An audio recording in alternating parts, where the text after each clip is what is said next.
Hi, I'm Tim. Welcome and thanks for logging on. If you love this watch, email me, tmosso@thewatchbox.com. It's in the description below. Your purchase and pricing email question line for buying this or any watch you see on any of our platforms. Reach out to me directly. I am tmosso@thewatchbox.com for pricing. In 2016, Vacheron Constantin launched the 20th anniversary series of its Overseas collection, which was also the third generation of the model line. And this is that third generation Vacheron Constantin Overseas self-winding, the core model in the collection.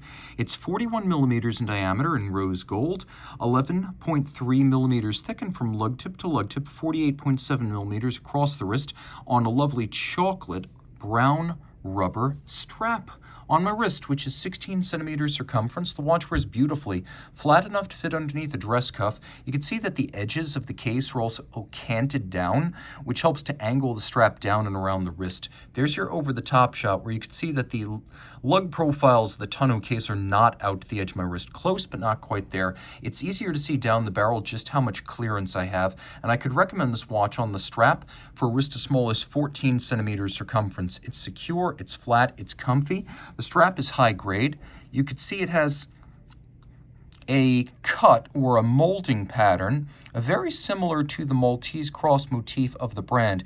You'll also find that pattern cut into the knurling of the crown. You can see the Maltese cross on the dial as well as in the pattern of the bezel design. So you have that design there to articulate the strap, which is all matted and has a little beveled edge on its side. On the bottom you can see striations to make it more flexible. A brand new Vacheron factory strap. You can see no crimping or gouging. There's a quick release lug system on this watch. You can get bracelets, you can get straps, you can get rubber, you can get leather. You can dress it up, dress it down. It's as easy as snap on, snap off, and very secure when in place. We have a buckle that is twin trigger release. You have to press those twin triggers. It's a double fold, and I always like to emphasize to people that if you have a quick release system that allows you to easily remove the strap from the case, you need to be able to remove the buckle from the strap. And fortunately, you can do that quite easily because it too has a quick release mechanism built in, and it's very easy to swap it out, swap it back, just like that. Very secure when on the wrist. Inside the clasps, you can see both media blasting and polishing, and there is a Maltese cross emblem, or part of a Maltese cross, inside the chassis of this double folder. It is rose gold, just like the case. Again, twin triggers. You press them both to open. It cannot pop open inadvertently. We have that Maltese cross again. Tonneau case. The 1996 Overseas was designed by Vincent Kaufman and Dino Modolo, but they were drawing heavily from the 1977 Vacheron Constantin 222 sports watch designed at the time by Jörg Heisig. That was a tonneau case watch, and so is this, with polished case flanks that have a little bit of an angle to them. You can see they cant outward from bottom to top. There's an expanding bevel from the mid case onto the locus. You can see the flanks and the bevel are polished. The case top is satinated. We do have a screw down crown with 150 meter water resistance. The watch also has a paramagnetic soft ring of iron around the movement, which helps to bend magnetic field lines around the caliber, which makes this watch quite robust. 25,000 ampere per meter. An antimagnetic watch is defined by ISO 764 as 4,800 ampere per meter. So this is better than 5 times that, 25,000 ampere per meter. The bezel is a two-step job. So we have this little circular plinth under the bezel. It's polished on its outer lip and satinated on its top. The bezel has these polished outcroppings, but then the recesses are vertically satinated, and you can see that there. The dial is dished with a Reho outboard that acts as your scale for minutes and seconds, and then we have rose gold hands, date, aperture, frame, logo, and indices. There is no shortage of luminescence on this watch. It is a true sports watch, glowing brightly. The dial, a silver metallic sunburst. While we don't have a hacking seconds function here, we do have a quick set. You can see I'm screwing the crown out. It is a screw down crown.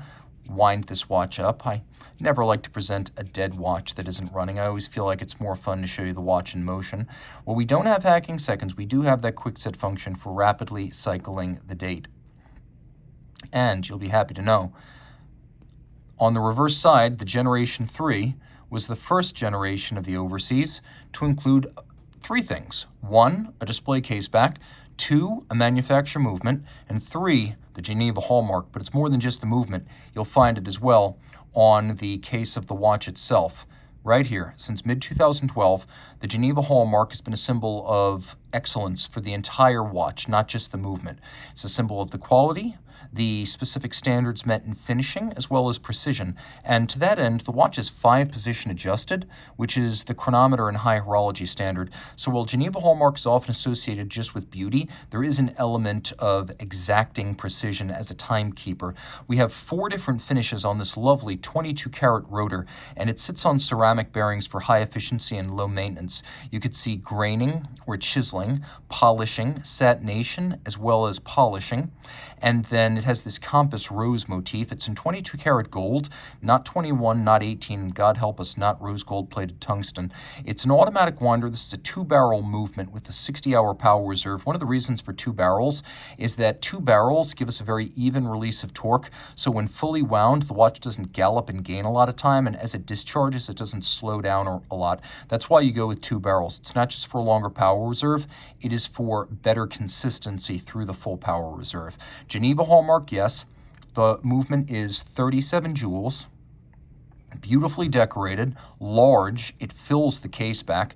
Previous generation overseas watches almost always used movements that were a little bit too small to warrant a display case back. They were also not in-house. This is in-house.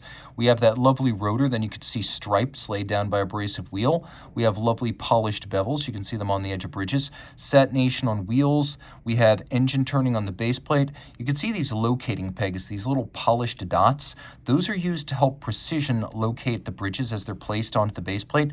On the best movements, they're mirror polished on their tops, and you can see that is the case here. And then it beats away at a 4 hertz beat rate, so it's not as though they're using a slow beat rate to get that 60-hour power reserve. This watch is quite simply stacked. Reach out to Team Mosso at thewatchbox.com for purchase and pricing details.